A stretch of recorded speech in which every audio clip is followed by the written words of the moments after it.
الحمد للہ وکفا وسلام علی عبادہ الذین اصطفیٰ خصوصاً علی سید الانبیاء علیہ التحیۃ والثناء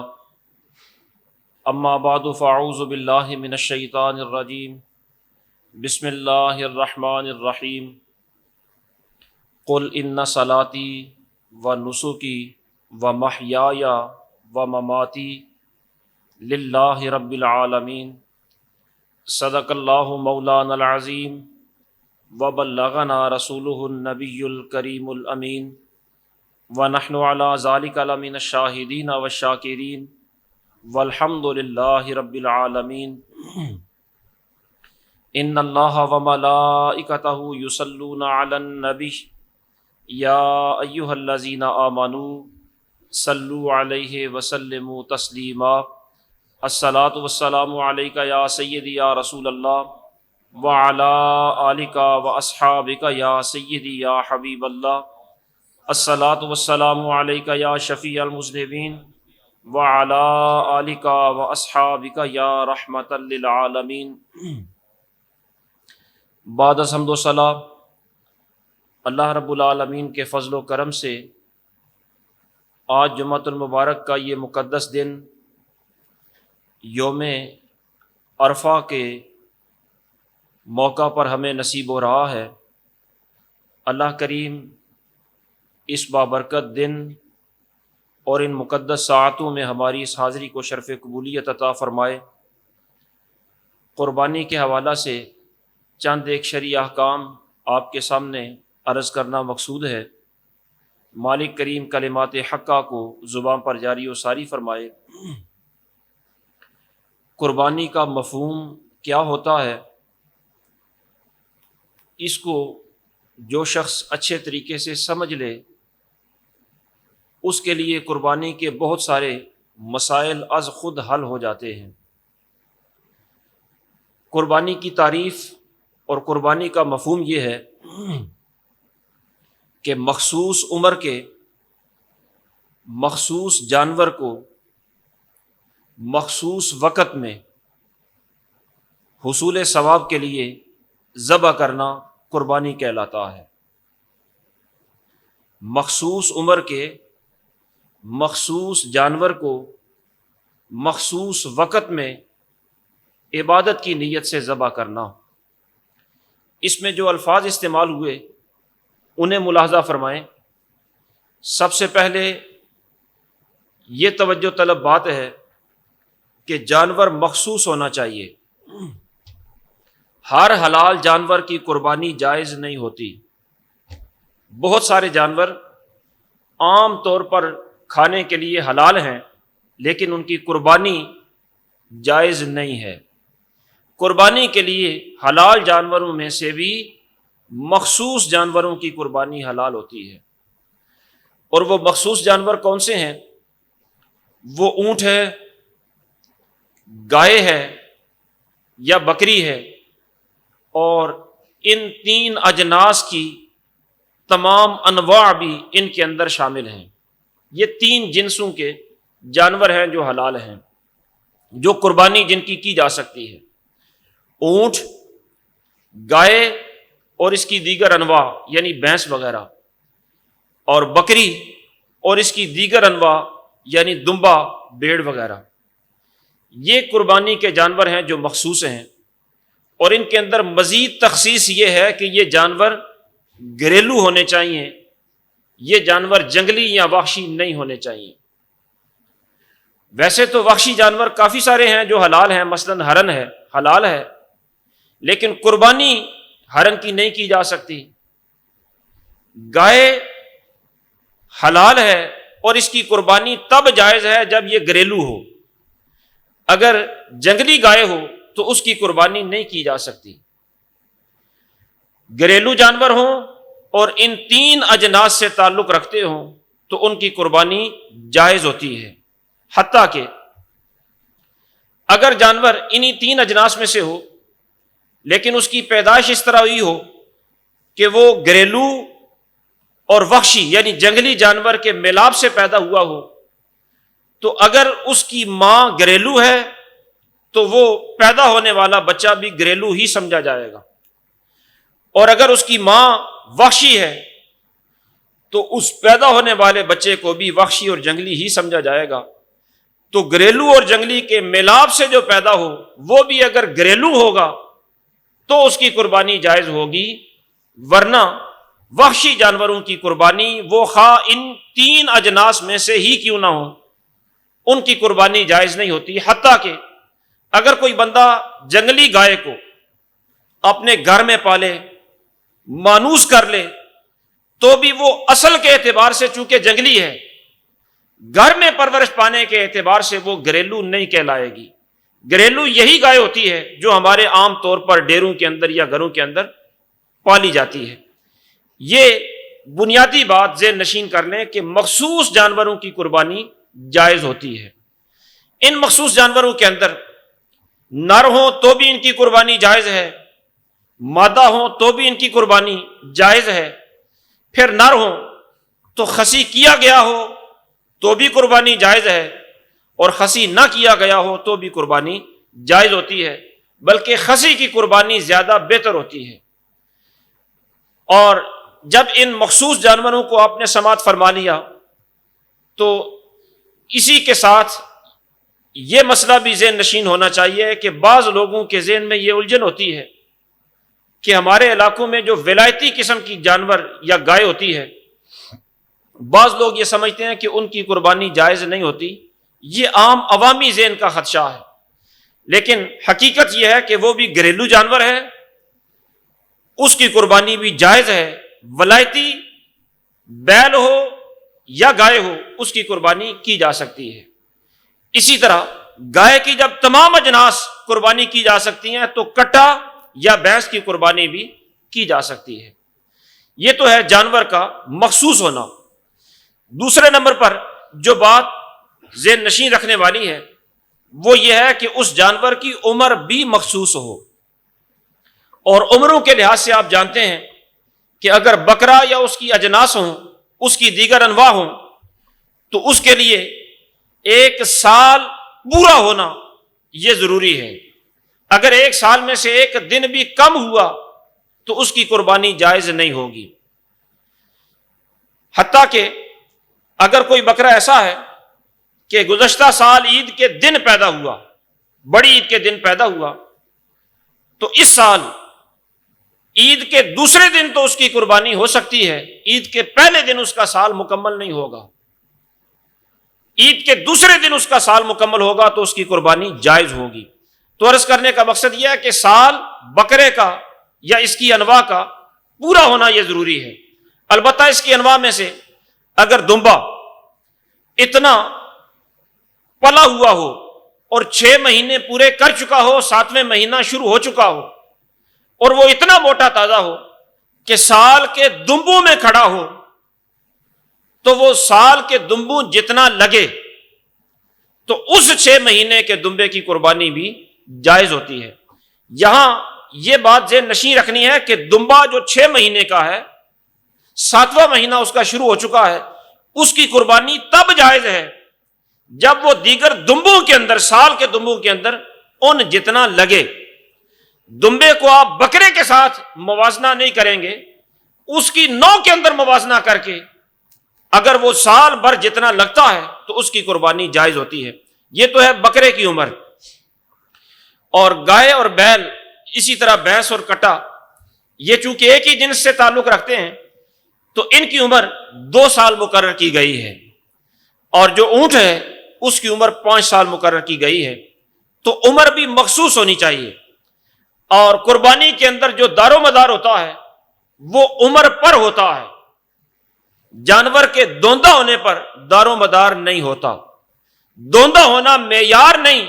دوندہ ہونا صرف اور صرف ایک علامت ہوتی ہے۔ معیار عمر کا مکمل ہونا ہے۔ عمر مکمل ہو گئی، علامت پائی گئی تو بھی اس کی قربانی جائز ہے، اور علامت نہ پائی گئی تو بھی اس کی قربانی جائز ہے۔ معیار عمر کو مقرر کیا گیا ہے، دوندہ ہونے کو معیار نہیں مانا گیا۔ دوندہ ہونا صرف عمر مکمل ہونے کی ایک علامت ہوتی ہے۔ اس کو آپ یوں سمجھیں جس طرح بلوغت کی ایک علامت ہوتی ہے، اگر عمر پوری ہونے کے بعد وہ علامت ظاہر ہو تو بھی بلوغت معتبر ہوتی ہے، اور اگر عمر مکمل ہونے کے بعد بھی وہ علامت ظاہر نہ ہو تو بھی بندے کو بالغ ہی سمجھا جائے گا، بے شک علامت اس کی ظاہر ابھی نہیں ہوئی۔ اسی طرح جانور کی عمر کے مکمل ہونے کا معیار تو عمر پر ہے، علامت صرف اس کا دھوندا ہونا ہے، تو اگر وہ علامت پائی گئی تو بھی وہ جانور قربان کیے جانے کے لائق ہے، اور اگر علامت نہ پائی گئی لیکن یقین ہے کہ عمر پوری ہے تو بھی اس کی قربانی جائز ہے۔ یہ اس لیے وضاحت کے ساتھ مسئلہ عرض کر رہا ہوں کہ جو جانور لوگ اپنے خود گھروں کے اندر پالتے ہیں انہیں تو یہ یقین ہوتا ہے کہ اس کی عمر پوری ہو گئی ہے یا نہیں ہوئی۔ اگر انہیں یقین ہے کہ اس کے دن پورے ہو گئے، عمر پوری ہو گئی، بے شک وہ دوندا نہیں بھی ہوا تو اس کی قربانی وہ کر سکتے ہیں۔ لیکن اگر آپ کسی منڈی میں جائیں یا ویسے کسی دوسرے بندے سے جانور عید کے موقع پر خرید رہے ہوں تو اس وقت علامت اگر پائی جائے تو یہ زیادہ بہتر ہوتا ہے، ورنہ لوگ غلط بیانی سے بھی کام لیتے ہیں اور جانوروں کے اندر وہ کافی ساری زیادتیاں بھی کر لیتے ہیں۔ تو اس وقت عموماً لوگ پوچھتے ہیں کہ جناب دوندا ابھی نہیں ہوا، کھیرا ہے، پکا کھیرا ہے، یہ ہے وہ ہے، تو اس کی قربانی کی جا سکتی ہے یا نہیں کی جا سکتی؟ تو ایسی صورتحال کے اندر مسئلہ عرض کر دیا کہ معیار دوندا ہونے پر نہیں، معیار تو عمر پر ہی ہے، لیکن دوندا ہونا کم از کم اس کی ایک علامت تو ہے۔ اگر وہ بیچنے والا آپ کو تسلی دے رہا ہے اور آپ اس کی ظاہری حالت سے مطمئن بھی ہیں کہ یہ جھوٹ نہیں بول رہا ہوگا، پھر تو آپ اس کو خرید کر اس کی قربانی کر سکتے ہیں۔ لیکن اگر آپ کو اطمینان نہیں، آپ کو یہ شک رہ جائے گا کہ یہ جھوٹ بول رہا ہوگا، ممکن ہے کوئی فراڈ لگا رہا ہوگا، اس کی علامت نہیں پائی جا رہی، یہ عمر کے بارے میں غلط بیانی سے کام لے رہا ہے، تو پھر بہتر یہ ہوتا ہے کہ اس جانور کو آپ نہ خریدیں، وہ جانور خریدیں جس کی قربانی کے مکمل ہونے کے اندر کسی قسم کا شک و شبہ باقی نہ رہے۔ اور منڈیوں کے اندر جو حالات ہوتے ہیں ان حالات میں کسی پر یقین کرنا ذرا مشکل ہوتا ہے، اس لیے مشورہ یہی ہے کہ وہی جانور منڈی سے خریدیں جس کی عمر بھی پوری ہو اور اس کے اندر علامت بھی پائی جا رہی ہو۔ البتہ ذاتی جان پہچان کے حوالہ سے اگر آپ جانور خریدنا چاہیں تو پھر جس سے آپ خرید رہے ہیں آپ اسے اگر جانتے ہیں کہ یہ بندہ جھوٹ نہیں بولتا تو وہ اگر کہہ دے کہ یہ عمر پوری کا ہے، علامت اس کی دوندا ہونے کی ظاہر نہیں، اور آپ اس کے کہنے پر اعتماد کر سکتے ہوں تو اس کی قربانی کر سکتے ہیں اور اس کی قربانی جائز ہے۔ تو عرض کرنے کا مقصد یہ ہے کہ میں قربانی کا مفہوم عرض کر رہا ہوں کہ جانور بھی مخصوص ہونا چاہیے اور اس کی عمر بھی مخصوص ہونی چاہیے، اور اس مخصوص عمر سے ایک دن بھی کام کا اگر ہوا تو قربانی نہیں ہوگی۔ تیسرے نمبر پر جو توجہ طلب بات ہے وہ یہ ہے کہ وقت بھی مخصوص ہونا چاہیے، اور یہ وقت عید کے جو 3 دن ہوتے ہیں 10 ذی الحجہ سے لے کر 12 ذی الحجہ کے غروب آفتاب تک یہ قربانی کا وقت ہوتا ہے۔ اس مخصوص وقت کے اندر ہی قربانی کی جا سکتی ہے، نہ اس سے پہلے قربانی کی جا سکتی ہے نہ اس کے بعد قربانی کی جا سکتی ہے۔ یہ وقت مخصوص ہے، اور اس مخصوص وقت میں بھی 10 ذی الحجہ کو نماز عید پڑھنے کے بعد قربانی کی جائے گی۔ دن کو بھی قربانی کی جا سکتی ہے، رات کو بھی قربانی کی جا سکتی ہے۔ البتہ متقدمین علماء نے رات کی قربانی کو مکروہ لکھا ہے، اور اب چونکہ روشنی کا انتظام وافر موجود ہوتا ہے، اب علماء یہ کہتے ہیں کہ رات کو بھی کوئی بندہ قربانی کر لے تو اس کی قربانی بلا کراہت جائز ہو جاتی ہے، لیکن بہتر یہی ہے کہ آپ دن کے وقت ہی جانور کو ذبح کریں تاکہ کراہت کے اختلاف سے بھی آپ بچ جائیں۔ اور ایسی صورتحال کے اندر بہتر یہی ہوتا ہے کہ جو متفقہ فیصلہ ہو اسی پر عمل کیا جائے۔ تو 10 ذی الحجہ کو پورا دن قربانی کی جا سکتی ہے، 11 کو بھی پورا دن، 12 کو بھی پورا دن غروب آفتاب تک قربانی کی جا سکتی ہے۔ یہ وقت مخصوص ہے، اور ان میں پہلا دن زیادہ فضیلت والا ہے، اور اس وقت سے پہلے قربانی نہیں ہو سکتی۔ جس نے پہلے کر دی اس کا بھی وہ جانور تو حلال ہو جائے گا، وہ گوشت تو کھا لے گا، یعنی جانور ناجائز نہیں ہوا، وہ گوشت کھانے کے قابل ہے، لیکن جو قربانی کا فریضہ اس کے ذمہ تھا وہ ادا نہیں ہوا۔ اسی طرح اگر کسی بندے پر قربانی واجب تھی اور وہ ان 3 دنوں کے اندر نہیں کر سکا، وقت گزر گیا، تو اب قربانی جانور ذبح کر کے نہیں پوری کی جا سکتی۔ اب اس کا طریقہ کار یہ ہوتا ہے کہ اگر اس بندے نے ان دنوں کے اندر جانور خرید لیا تھا تو اب اس پر لازم ہے کہ وقت گزر جانے کے بعد، یعنی عید کے دن گزر جانے کے بعد، عید کے دنوں میں جانور خریدا ہوا تھا اور قربانی کر نہیں سکا، عید کے دن گزر گئے، تو اب اس پر یہ لازم ہے کہ جانور ذبح نہ کرے، بلکہ یہ زندہ جانور کسی غریب کو، مستحق زکوٰۃ کو یہ صدقہ کرے۔ سارے کا سارا جانور زندہ صدقہ کرنا اس پر واجب ہوتا ہے۔ ویسے عید کے دنوں کے اندر یہ ذبح کرتا تو اس میں سے سارا خود رکھ سکتا تھا۔ مستحب تو 3 حصے کرنا ہوتا ہے کہ اپنے اہل و عیال کے لیے ایک حصہ دوست احباب کے لیے، ایک حصہ غرباء کے لیے۔ عید کے دنوں میں تو مستحب یہ ہے، لیکن سارا بھی خود رکھنا چاہے تو گنجائش تھی، لیکن عید کے دن جب گزر گئے تو اب جانور ذبح کرنے سے اس کی قربانی نہیں ہوگی، بلکہ اب اس قربانی کی قضا کا طریقہ کار یہ ہے کہ جانور اگر خریدا ہوا ہے تو زندہ جانور مکمل طور پر کسی فقیر کو صدقہ کرنا واجب ہے۔ یہ دوست احباب کو بھی نہیں دے سکتے، یہ اسی کو دے سکتے ہیں جس پر واجب صدقہ لگتا ہے۔ اور اگر عید کے دنوں میں اس نے جانور خریدا ہوا نہیں، یعنی جانور خریدا ہی نہیں اور قربانی اس پر واجب تھی اور یہ قربانی کر نہیں سکا، وقت گزر گیا، تو اب اس پر یہ لازم ہے کہ جتنی قیمت کا ایک بکرا یا بکری آتی ہے اتنی قیمت کسی فقیر کو صدقہ کرے، یہ اس پر لازم ہے، واجب ہے، تب جا کر یہ بری الذمہ ہوگا۔ تو عرض یہ کر رہا تھا کہ اس مخصوص وقت کے اندر ہی قربانی ہو سکتی ہے، اگر یہ وقت گزر گیا تو پھر دوبارہ جانور ذبح کرنے سے قربانی نہیں ہوگی، بلکہ اس کی قیمت صدقہ کریں گے تب جا کے وہ قربانی کی قضا جو ہے وہ ادا ہوگی۔ اور اس میں یہ بات بھی ذہن نشین رکھے کہ یہ جو مخصوص وقت 3 دن کا عرض کر رہا ہوں یہ اسی سال کے 3 دن ہیں۔ اگر کسی بندے پر گزشتہ سالوں کی قربانی واجب ہے اور وہ انتظار کرتا رہا کہ اس سال یہی 3 دن جب آئیں گے تو گزشتہ سال کی قربانیاں بھی اس سال میں وہ پوری کر دوں گا، تو وہ یہ بھی نہیں کر سکتا۔ یعنی اگر کوئی بندہ سمجھتا ہے کہ پچھلے 6 سالوں کی اور ایک اس سال کی قربانی میں ایک بڑا جانور لے کر اکٹھی کر لیتا ہوں تو 6 گزشتہ سالوں کی ہو جائے گی، ایک اس سال کی ہو جائے گی، تو اس کی صرف اسی 1 سال کی قربانی ہوگی، گزشتہ 6 سالوں کی قربانی اس کی ادا نہیں ہوگی۔ گزشتہ 6 سالوں کے جانور کی قیمت کو صدقہ کرنا اس پر لازم ہوتا ہے۔ اسی طرح اگر کسی موقع پر ایسا صورتحال بن جائے کہ متعدد افراد ایک جانور میں حصہ ڈال رہے ہیں، یعنی 6 بندے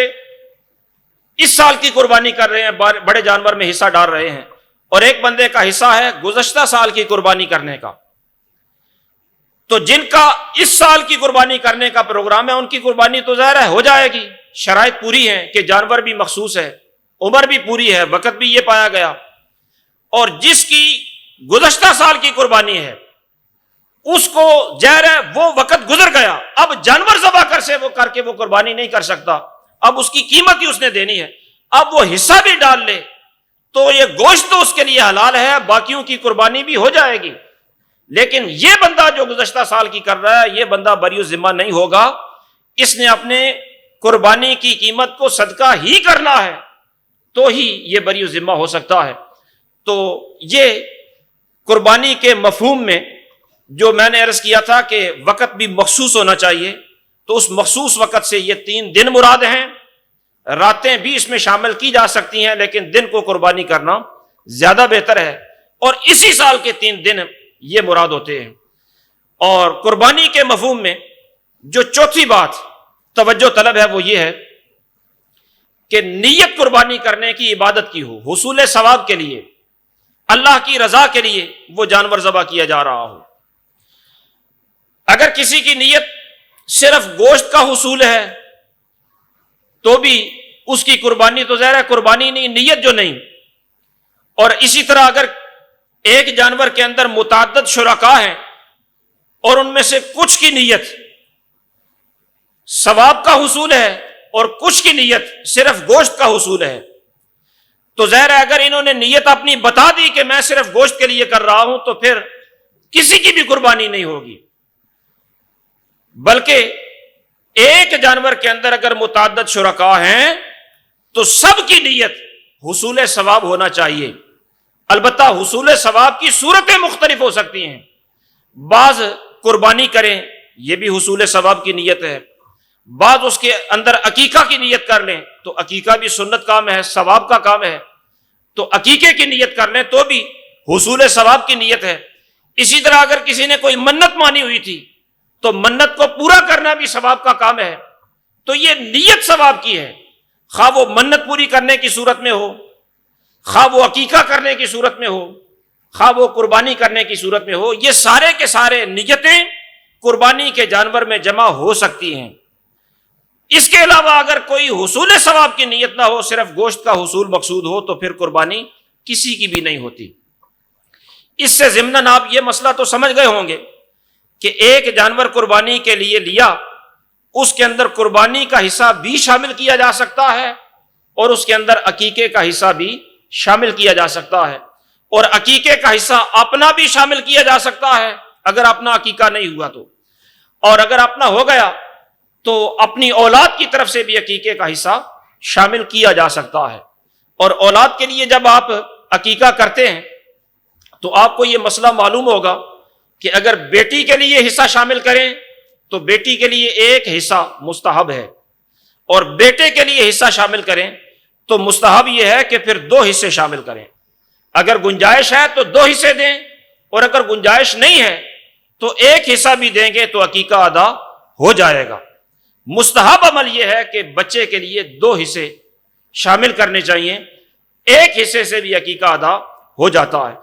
تو میں یہ عرض کر رہا تھا کہ یہ قربانی کا مفہوم ہے کہ جانور مخصوص ہو، اس کی عمر بھی مخصوص ہو، اس کا وقت بھی مخصوص ہو، اور اس کو ذبح بھی حصول ثواب کے لیے اور اللہ رب العالمین کی رضا کے حصول کے لیے کیا جائے۔ اس کے علاوہ قربانی جائز نہیں ہوتی، اور قربانی کا یہ مفہوم جس نے سمجھ لیا اس کے لیے قربانی کے بہت سارے مسائل از خود آسان ہو جاتے ہیں۔ اب قربانی کس قسم کے جانور کی، یعنی جانور تو مخصوص سمجھ آ گیا کہ یہ جانور کی اجناس ہیں، اس جانور میں سے بنیادی طور پر شرط یہ ہوتی ہے کہ جانور عیب سے پاک ہونا چاہیے، اور عیب وہ ہوتا ہے جو جانور کے نفع کو زائل کر دے یا جانور کے مکمل حسن کو زائل کر دے۔ جو جانور کے کسی نفع کو زائل کر دے وہ بھی عیب ہے، مثلا اگر زبان کٹی ہے اور یہ اتنی کٹ گئی کہ چارہ نہیں کھا سکتا تو ظاہر ہے جانور کا نفع زائل ہو گیا۔ اسی طرح اگر آنکھ میں زخم ہے اور اتنا زخم ہے کہ اب وہ دیکھ نہیں سکتا تو جانور کا نفع زائل ہو گیا۔ اگر ٹانگ میں کوئی چیز لگی ہے اور اتنی لگی ہے کہ اب اس ٹانگ پر وزن ڈال کر چل نہیں سکتا، وہ اٹھا کر چلتا ہے تو ظاہر ہے نفع زائل ہو گیا۔ تو اگر جانور کا نفع زائل ہو گیا یا جانور کی مکمل جمال اور زینت زائل ہو گئی تو یہ عیب ہوتا ہے، ورنہ تھوڑی بہت جو خراش آتی ہے وہ جانور کے اندر عیب نہیں ہوتا۔ اس لیے کہ جانور بعض اوقات آپس میں ایک دوسرے کے ساتھ سینگ ٹکراتے بھی ہیں، تھوڑی بہت چوٹ آ جاتی ہے، تھوڑا بہت اگر چوٹ آ جائے یا تھوڑا بہت زخم ہو جائے تو شریعت مطہرہ نے قلیل قسم کے زخم کو معاف قرار دیا ہے۔ اور قلیل کا آپ دار و مدار یوں سمجھیں کہ اگر کل عضو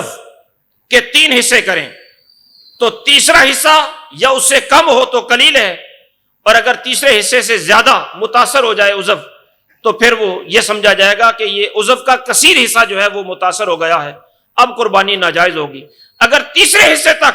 عضو متاثر ہے تو پھر وہ معاف ہے، اس کی قربانی جائز ہے۔ مثلا جانور کا کان ہے، اس کے کان پر زخم آ گیا، کان کٹ گیا، تو دیکھا جائے گا کہ وہ کان جو ہے اس کا، ہر جانور کا کان اپنے لحاظ سے ہوتا ہے، اس کی جسامت چھوٹا بڑا ہوتا ہے، اس کے دوسرے کان کو آپ ماپ لیں اور دیکھیں کہ اس کی طے کر لیں کہ اس کی لمبائی اتنی ہے یا چوڑائی اتنی ہے، اس کی یہ مقدار ہے، اب جو کان کٹا ہے، اگر یہ تیسرے حصے تک کٹا ہے تو یہ معاف ہے، اور اگر تیسرے حصے سے زیادہ کٹا ہے تو پھر اس کی قربانی جائز نہیں ہوگی، پھر یہ عیب دار گنا جائے گا۔ اور بعض اوقات ایسا بھی ہوتا ہے کہ کان صرف چر جاتا ہے، کٹ کے علیحدہ نہیں ہوتا، اگر وہ لمبائی میں چرا ہوا ہو تو پھر تو ظاہر ہے وہ کٹا ہوا ہے ہی نہیں، وہ صرف زخم ہے اور قلیل زخم ہے، اس کی وجہ سے جانور عیب دار نہیں ہوتا، اس جانور کی قربانی جائز ہوتی ہے۔ اسی طرح جس جانور کے سینگ پیدائشی طور پر نہ ہوں اس کی بھی قربانی جائز، پیدائشی طور پر ہوں اور چھوٹے ہوں تو بھی قربانی جائز، بڑے ہوں تو بھی قربانی جائز۔ اور جانور کے سینگ اگر اوپر سے خول اکھڑ گیا ہو تو بھی اس کی قربانی جائز ہوتی ہے، بلکہ جانور لڑتے ہیں تو بعض اوقات سینگ ٹوٹ بھی جاتا ہے تو بھی قربانی جائز ہوتی ہے۔ سینگ کی وجہ سے قربانی ناجائز تب ہوگی جب سینگ کی ہڈی اس طرح ٹوٹے کہ زخم جانور کے دماغ تک پہنچ جائے، یعنی جلد کے اندر زخم پہنچ جائے، پھر اس کی قربانی جو ہے وہ ناجائز ہوگی، پھر جانور عیب دار ہو جائے گا۔ اس سے کم تر اگر سینگ کے متعلق کوئی بھی ٹوٹن ہے، خول اکھڑ گیا ہے، سینگ درمیان سے ٹوٹ گیا ہے، یا بالکل جڑ سے ہی ٹوٹ گیا ہے لیکن وہ زخم اندر تک نہیں گیا تو اس کی قربانی جائز ہوتی ہے۔ اسی طرح اگر جانور لنگڑا ہے تو اس کا ضمن عرض کر چکا ہوں کہ اگر کسی ٹانگ پر اتنا زخم ہے کہ وہ چلتے ہوئے اس پر وزن ڈالتا ہی نہیں، باقی 3 ٹانگوں پر وزن ڈالتا ہے، اس پر وزن نہیں ڈالتا، وہ اٹھا کر چلتا ہے تو پھر یہ عیب ہے۔ اور اگر وہ وزن تو اس پر ڈالتا ہے لیکن درد کی وجہ سے لنگڑا کر چلتا ہے، وزن ڈالتا ہے، بے شک وہ لنگڑا کے چلتا ہو، یہ عیب معاف ہوتا ہے، اس جانور کی قربانی جائز ہوتی ہے۔ یہ جو مسائل عرض کیے جا رہے ہیں، ان مسائل کا یہ مطلب نہیں کہ آپ لے ہی وہ جانور جو لنگڑا کے چلتا ہو، یا لے ہی وہ جانور جس کے کان چرا ہوا ہو اس لیے کہ وہ باقیوں سے سستا مل جائے گا وہ لیں جانور، یہ مطلب نہیں ہے اس کا۔ مطلب اس کا یہ ہے کہ کسی نے کوئی جانور لے لیا، اس کے اندر یہ اگر کوئی خرابی تھوڑی بہت پیدا ہو گئی تو اب اگر وہ چینج کرنا چاہے تو فابہہ، بہت اچھا ہے، لیکن اگر اس کی بھی وہ قربانی کرے گا تو اس کی قربانی جائز ہو جائے گی، وہ بندہ بری الذمہ ہو جائے گا۔ یہ مقصد ہے ان مسائل شریعہ کو عرض کرنے کا، ورنہ یہ اس کا قطعاً مقصد نہیں ہے کہ آپ مارکیٹ سے اس سے زیادہ بہتر جانور کو چھوڑ کر اس کے ریٹ کے کم ہونے کی وجہ سے اس کو خرید کر آپ جانور ذبح کریں، یہ اس کا مقصد ہرگز نہیں ہے۔ شریعت مطہرہ جہاں بھی چھوٹ دیتی ہے وہاں چھوٹ دینے کا مقصد یہ ہوتا ہے کہ اگر کسی نے ایسا کر لیا تو اس کا فرض ادا ہو جاتا ہے۔ اسی طرح اگر دانت ٹوٹ گئے ہیں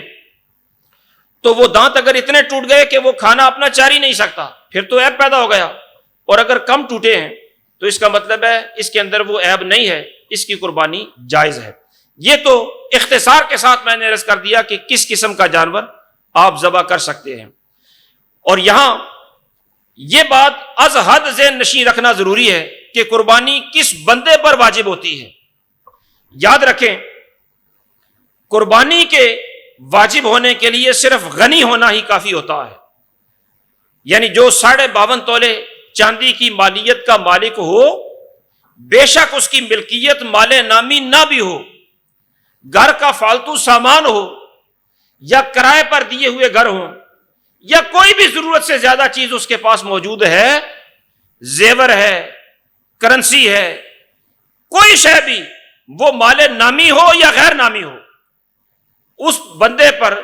52.5 تولے چاندی کا مالک ہونے کی صورت میں قربانی واجب ہوتی ہے۔ زکوٰۃ کم لوگوں پر واجب ہوتی ہے اور قربانی زیادہ لوگوں پر واجب ہوتی ہے، اور قربانی ہمارے ہاں عموماً جو بالغ افراد ہوتے ہیں ان میں سے اکثریت پر واجب ہوتی ہے، اس لیے کہ ان کے پاس اپنی ضرورت سے زائد یا فرنیچر ہوگا، برتن ہوں گے، کپڑے ہوں گے، کوئی نہ کوئی ساز و سامان، یعنی کسی کے پاس پلاٹ اپنی ضرورت سے زیادہ پڑا ہوا ہے، بے شک وہ بیچنے کے لیے نہیں، ضرورت سے زیادہ مکان ہے وہ کرائے پر دیا ہوا ہے، تو ان لوگوں پر قربانی واجب ہے۔ کسی کی ضرورت 1 سواری کی ہے، 2 سواریاں اس پر موجود ہیں تو زکوٰۃ تو اس پر لازم نہیں ہوگی لیکن قربانی اس بندے پر واجب ہو جائے گی، اس بندے نے قربانی دینی ہے۔ اور اگر ایک گھر کے اندر متعدد افراد پر قربانی واجب ہے تو ہر سال انہوں نے قربانی دینی ہے. ایسا نہیں ہے کہ پچھلے سال میں نے فلاں کی طرف سے دے دی تھی،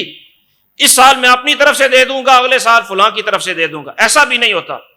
جو بندہ صاحب نصاب ہے اس بندے پر ہر سال قربانی دینا واجب ہوتا ہے. جب تک وہ صاحب نصاب رہے گا قربانی اس کے ذمے لازم رہے گی. اور جو اپنی غفلت یا لا علمی کی وجہ سے گزشتہ سالوں کے اندر صاحب نصاب تھے لیکن قربانی انہوں نے گزشتہ سالوں میں نہیں دی، وہ بندے بری ذمہ نہیں ہیں. ان پر لازم ہے کہ وہ اپنی قضا شدہ قربانی کو ادا کریں. اور ادا کرنے کا طریقہ میں نے آپ کے سامنے عرض کر دیا کہ وہ گزشتہ سال جو بکرے کی قیمت تھی وہ اس قیمت کو صدقہ کریں، تب جا کے وہ بری ذمہ ہوں گے. اور جتنے سالوں کی انہوں نے دی اتنے سالوں کے جانوروں کی قیمت وہ صدقہ کرنا ان پر لازم ہے. اللہ کریم انہی کلمات کو شرف قبولیت عطا فرمائے. وما توفیقی الا باللہ العلی العظیم.